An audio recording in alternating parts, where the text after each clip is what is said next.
Welcome to this tutorial.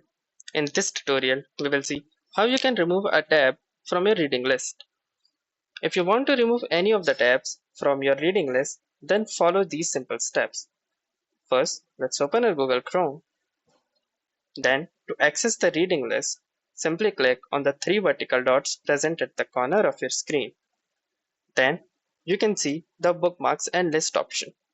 Hover your cursor and you can see other options. From here, hover your cursor to the reading list.